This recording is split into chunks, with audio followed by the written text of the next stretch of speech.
अस्सलाम वालेकुम। नई वीडियो के लिए चैनल को सब्सक्राइब ज़रूर कीजिए और बेल आइकन के बटन को दबा दीजिए। शुक्रिया।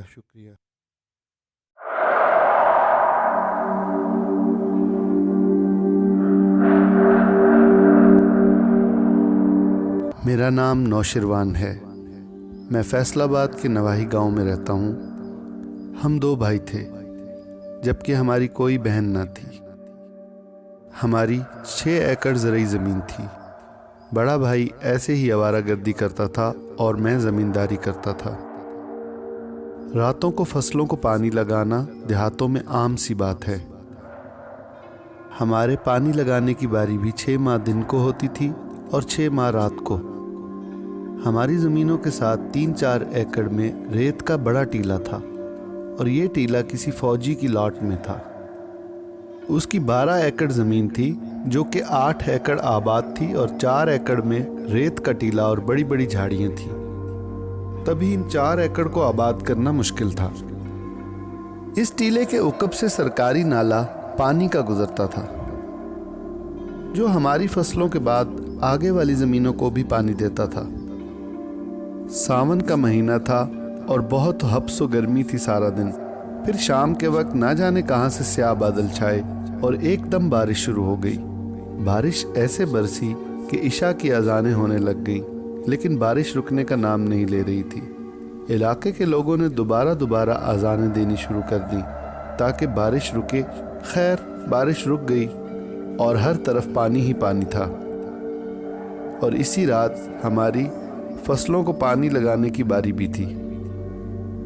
अब्बू ने मुझे कहा कि ऐसा करो, नहर पे जाके मोगे में कोई कपड़ा ठोंस दो और जब हमारी बारी ख़त्म हो जाए तो कपड़ा निकाल लेना, क्योंकि बारिश का पानी तो पहले ही खड़ा था फसलों में।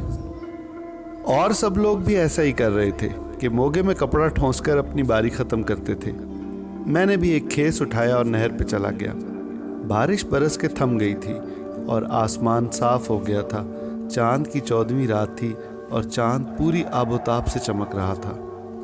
मैंने नहर पे जाके अपने पानी के टाइम पे मोगे में कपड़ा ठोंस दिया और सोचा कि फसलों को चक्कर लगा के तो देख लूं कि बारिश का पानी कितना जमा हुआ है।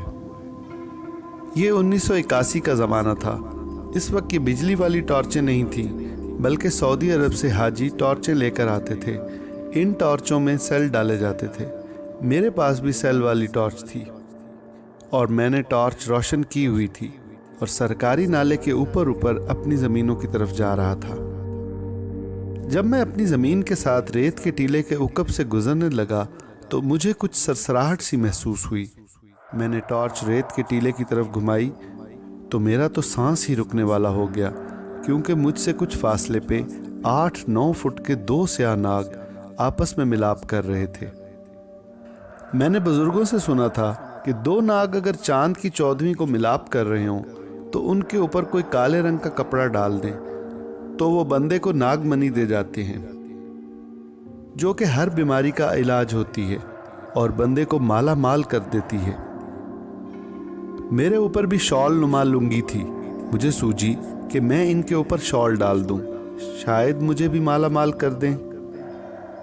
फिर मुझे डर भी लगा कि कहीं गुस्से में आकर मुझे काट ही न लें, क्योंकि दोनों ही बहुत बड़ी बलाएं थीं।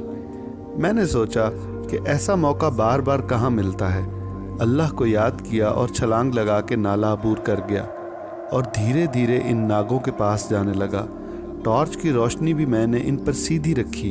वो दोनों नाग फुल मस्ती में थे और कभी ऊपर उठते, कभी एक दूसरे से लिपट जाते, कभी ज़मीन पे लेट जाते। मैंने डरते डरते करीब जाके अपनी शॉल इनके ऊपर डाल दी और वापस पलट के नाला अबूर कर आया। मैंने सोचा कि आगे फसलों को देखाता हूँ, फिर वापसी पे नागों को देखूंगा। मैंने आगे फसलों का चक्कर लगाया और वापस उसी जगह पर आ गया। मुझे शॉल में कोई हरकत महसूस नहीं हो रही थी, लेकिन मैं शॉल उठा भी नहीं सकता था। मैंने सोचा कि अब पानी की बारी ख़त्म होने के बाद घर चला जाता हूँ और फजर के बाद पौ फुटते ही आऊँगा और शॉल उठा ले जाऊँगा। दिल ही दिल में मैं खुश था कि शॉल में नाग ज़रूर नागमनी छोड़ जाएंगे। मैंने पानी की बारी ख़त्म की और नहर के मोगे से अपना खेस निकाल के घर चला आया। फजर के वक्त उठा और नमाज पढ़ के खेतों की तरफ निकल आया और खुशी खुशी शॉल की तरफ बढ़ रहा था कि देखूं तो सही कि बुजुर्गों की बात कहाँ तक सच है। क्या वाकई मेरी शॉल में नागमनी पड़ी होगी? धीरे धीरे मैं रेत के इस टीले की तरफ बढ़ रहा था जहाँ पे रात को नाग और नागिन मिलाप कर रहे थे। नहर की पटड़ी से उतरकर जब मैं नाले पर चढ़ा और दूर से ही नजरें इस जगह पे गाड़ दी जहाँ पे रात को नाग और नागिन मिलाप कर रहे थे। करीब पहुंचकर जब इस जगह पे देखा जहाँ पे नाग और नागिन रात को मिलाप कर रहे थे, वहाँ पे मेरी शॉल थी ही नहीं। मैं नाला अबूर करके इस जगह पे पहुंच गया जहाँ पे रात को नाग और नागिन मिलाप कर रहे थे। मैंने चारों अतराफ नज़र दौड़ाई कि मेरी शॉल आखिर गई कहाँ पर। दिल में हज़ारों वसवसे आते कि शायद कोई दूसरा आदमी मेरी शॉल उठा ले गया हो। फिर मैंने सांपों की लकीरें देखनी शुरू कर दी, लेकिन चूंकि रात को बारिश जोरों की हुई थी इसलिए भीगी रेत पे लकीरें भी नहीं थी। फिर भी मैंने थोड़ा इधर उधर घूम फिर के निगाहें दौड़ाई तो दूर मुझे एक झाड़ी में मेरी शॉल का कोना फंसा नजर आया। मैं भाग के इस तरफ गया और देखा तो मेरे औसान खता हो गए। एक बिल थी जो कि झाड़ी के वस्त में थी और मेरी शॉल आधी से ज्यादा इस बिल में घुसी हुई थी। बस एक कोना शॉल का बाहर था।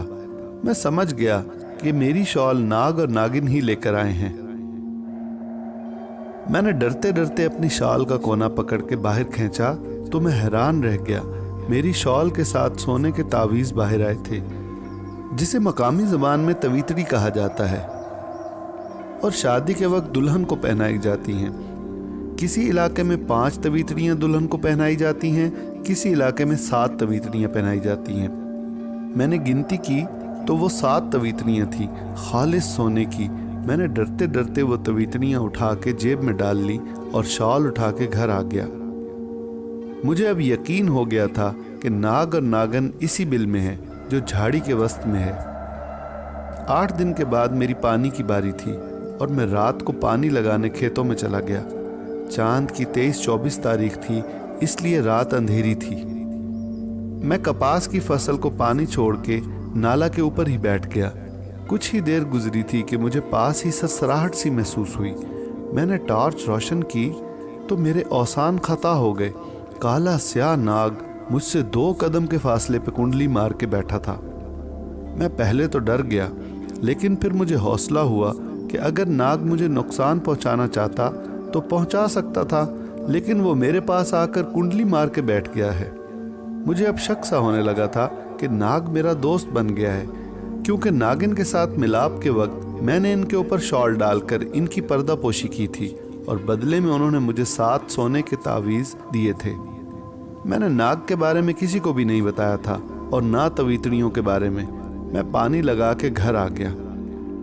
दिन को भी कभी मैं खेतों में जाता तो शायद नाग को मेरी बू आ जाती थी। नाग कहीं ना कहीं से नमूदार हो जाता और मेरे बिल्कुल पास आके बैठ जाता। मुझे अब नाग से बिल्कुल भी डर नहीं लगता था, क्योंकि मैं समझ गया था कि नाग मेरा दोस्त बन गया है।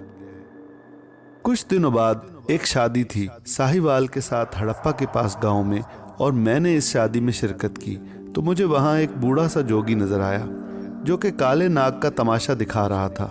जोगी का नाग बिल्कुल मेरे दोस्त नाग जैसा था। तमाशा खत्म हुआ तो जोगी जाने लगा और मैंने बूढ़े जोगी से गपशप लगाई तो जोगी मेरा दोस्त बन गया।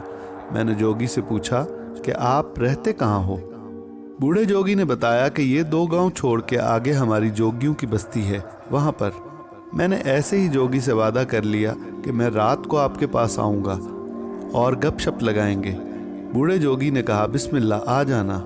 मैंने जोगी से इसका नाम पूछा तो उसने बताया कि हमारी बस्ती में आकर किसी से अल्लाह जवाया जोगी का नाम पूछ लेना, आपको बता देंगे। और जोगी चला गया।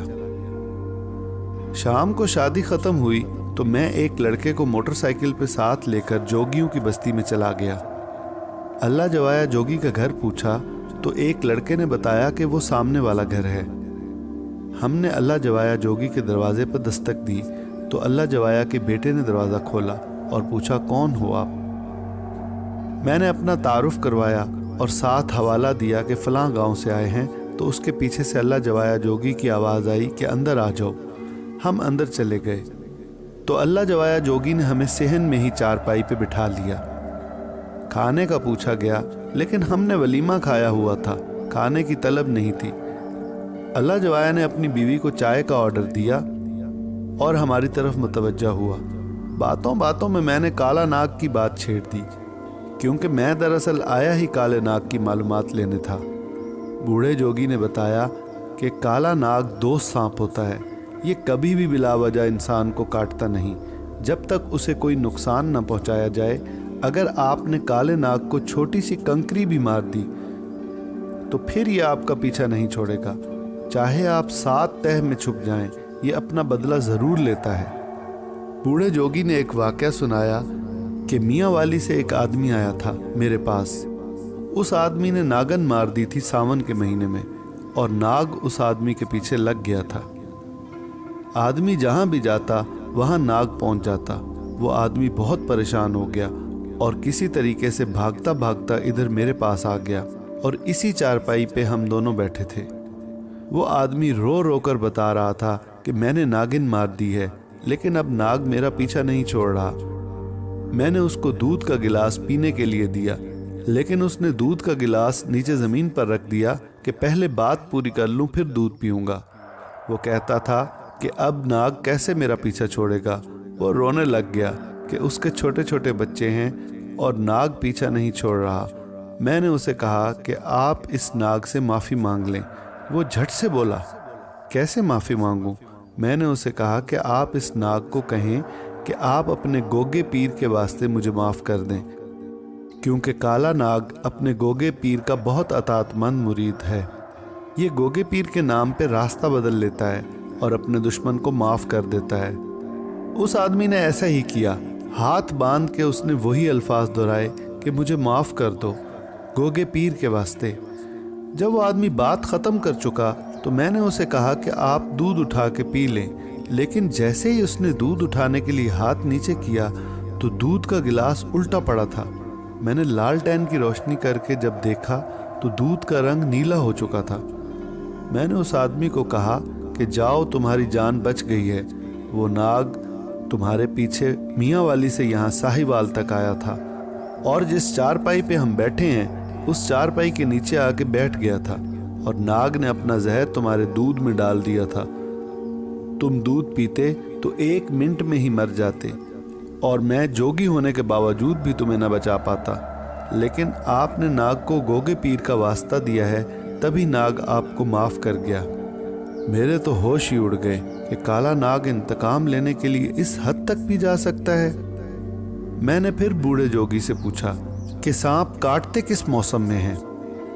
जोगी ने बताया कि सांप सिर्फ साल में 3 माह काटते हैं, हाड़, सावन और भादों, क्योंकि ये 3 माह सांप अपनी बिलों से बाहर निकलकर मस्ती करते हैं। हाड़ के महीने में ये अपनी जोड़ी ढूंढते हैं और सावन में मिलाप करते हैं, फिर भादों तक साथ साथ रहते हैं, फिर बिछड़ जाते हैं। जोगी ने मजीद बताया कि नागिन सिर्फ 1 साल में 7 बच्चे इकट्ठे पैदा करती है, और जो 7 बच्चे होते हैं वो बालिग होने तक करीब करीब ही रहते हैं। फिर जब बालिग हो जाते हैं तो अपनी अपनी जोड़ियां बना लेते हैं।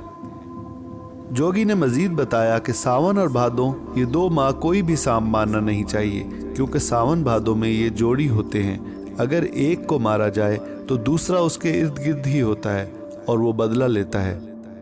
फिर मैं असल मुद्दे की तरफ आया कि बाबा जी, नाग जो होता है ये नागमणि कैसे देता है?